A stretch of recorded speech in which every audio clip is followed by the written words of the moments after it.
When Lai Feng is uprooted from his home in Beijing in order to move to New York with his mom, where certain things come about, things aren't the same until helping out a friend leads him into entering a karate competition.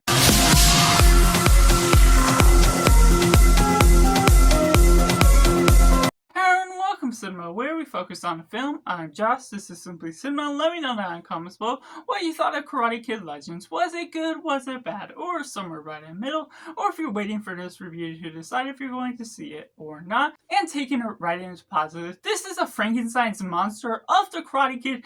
in the best ways possible. It's a tackling of what we're taking out of all the different Karate Kid movies, the trilogy, the two different reboots or remakes, if you will, as well as the Cobra Kai legacy, the series as a whole. It takes pieces of ingredients from that and takes the ingredients that we love the best of the original movie that utilizes its elements where, while it's fairly simple in the way it's tackling all the themes, it's a natural coming of age story where Lai Feng, played by Ben Wang, gives off a great performance that really tackles the heart of this message as a whole. It tackles this theme of two branches equals one tree, and the ability to follow along with that, the different maneuvering of where we're going from Beijing to New York. We're tackling the culture and all the right mannerisms. It goes about with certain ideas that gives it time to dissect New York as a whole, for Lai Feng to explore New York, to be able to get this one friend, but also tackle the ideas of the incidents, running into a bully, going about different things that ultimately leads into a competition that goes about with different maneuvers that are unique and original, while still being able to give nods and mentions to what we're taking out of the older Karate Kid movies and the Cobra Kai series. It's not overstuffed with certain aspects that feel cluttered in too much ways, and it definitely certainly has its highs at different moments, certain things that really build up the hype to the competition, what we're getting out of Daniel LaRusso return, and also Mr. Han's return,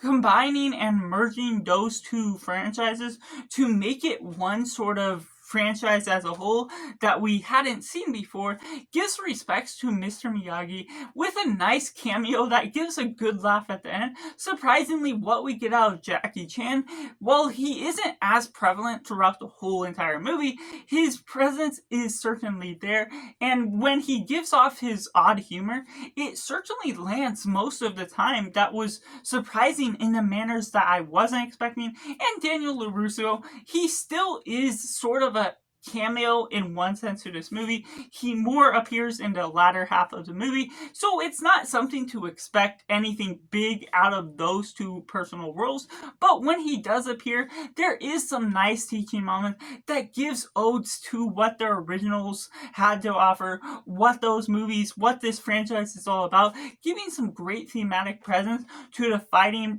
activities as a whole. Once we're getting to the competitions, there's really some great maneuvers to how we're building up the choreography, the elements to the heart of the message, and also giving Mia as his friend is something that's nice and simple, that I'm a fan of Mia as a character and her dad that plays a part to what his training is as a whole. And Lai Feng has this different character arc that may not be deep and complex, but has a personal connection to his past that comes up later out in the movie that really plays an effect on what happens in effect to his friend and her father, and what all that coincides with leading on to the competitions as a whole. The bully doesn't necessarily have a huge play, but when he does have his moments, it feels reminiscent and parallel to some things we got into Johnny in the original Karate Kid, that goes about in all the right ways because it's tackling all the right ingredients, blending them together in a certain way that touches on things in the right sentimental moments, which takes me into the mixed elements, to which, if you want something completely original, entirely new, this is not necessarily the right Karate Kid movie for you. You can't expect anything too much. While they advertise Daniel LaRusso coming back, Mr. Han coming back, they do have a role throughout mostly the latter half of the movie, so unfortunately you're not getting them fully present throughout the whole movie. Whether it'd make the movie better or not is subjective to what your opinion will lead out of it, but it is something that I need to make you aware of, because while it isn't a total flaw to what wrecks the movie, placing them in a latter half, because they still have to take time for the exposition, the certain aspects of Ben Wang playing his part as Lai Fang and getting against his bully, getting a new friend, exploring New York. That does expose some nature to the film that is really well written. There's just some things that feel repetitive of the first. If you are wanting something different, it's not necessarily going to pay homage to what all that is, but there is still some fresh takes on how they're portraying those things and different forms of editing that goes about in a different form than you may expect. So it could be a mixed bag or something that floats to some audiences more than others, where while I do appreciate what it did with its highs, there's still some elements here and there that didn't necessarily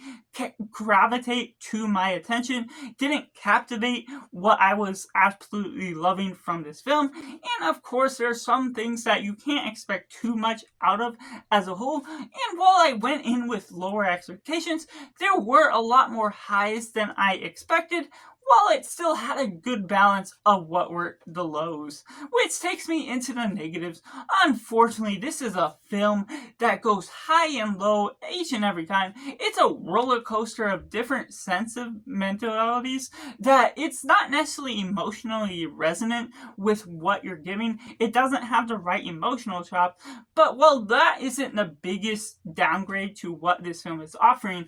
there's a form to the editing that feels cluttered, feels like it has the TikTok sentimentality of certain flashes of animation or graphics that appear up on screen, whether it's the language or certain aspects to the translation, or when they're scoring the points in the competition, there's aspects to that feels a bit flashy, too quickly edited, and while it's only at 94 minutes, it feels like it could be a lot more expanded, given more time to breathe and allow time for the audience to connect to the deeper sentimentalities of these characters. What we're getting out of the first act of the film is rather good, but certain aspects of the latter half certainly feels a little bit too quick in some sense. That isn't totally a bad thing, but when they flash back and forth to the competition, to parts of the training, it goes in a weird manner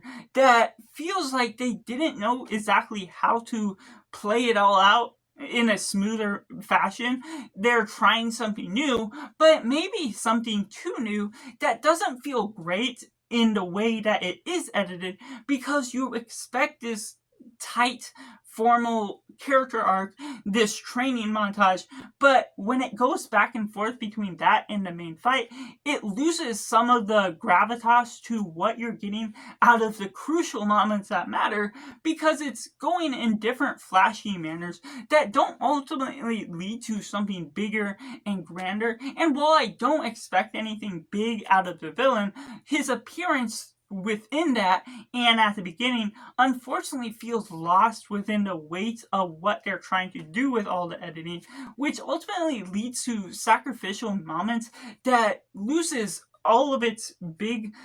cruciality to where it's ultimately headed as a whole. And while I mentioned that it does have some of the sweet and sentimental moments that you love and connect to, certain odes to what the original had to offer, and connections to all the different Karate Kid movies and the spin-offs as a whole, there's something just to what you're getting out of the weight of everything that feels a little overstuffed to the nature of what you may be expecting. All these different character moments that it's consistently inconsistent with the flow of its story, giving all these different things, different moments where the flashes of animation aren't consistent throughout the film because they only appear at certain moments of the film, but it's not flown out in a way that makes sense. There's also a boxing match at a certain point, which makes sense to where they're building up to certain moments of the story, but then it reverses and gives a strong tonal shift that is a bit jarring, especially when you take into the animation that goes from the first act, and there's a clear arc that leads into the second act once we get Mr. Han and Daniel LaRusso, that while there is some good remarks to what I can owe to the story, there's a sense of a charm that really gravitates to me. It also feels overstuffed to the nature of what you're ultimately pulling out of it. There's things that you pull out and it's a really good moment to shine out. There's corny moments that can be a hit or miss, but the ultimately sacrifice to what this film has to owe is the weight of everything, all the different subplots that feel connected together, but loosely connected, and ultimately feels contrived to how certain moments lead from one to the other. While you're not expecting this big thing, this big complex story with deep character arcs, it is owing something to what this simplicity has to offer, but feeling cluttered with the way all of it is edited as a whole. So that's just my personal review for Karate Kid Legends, which I have to rate a simply 5 out of 10, which is right in the middle. Let me know down in the comments below what you thought of Karate Kid Legends. Do you like it? Do you not like it? Or is it somewhere right in the middle? Let me know all that, and make sure to like this video if you enjoyed it. Subscribe if you haven't already to join in the film culture community where we talk about the love of cinema as a whole. So that's just all, and make sure to do yourself a favor and go watch a movie.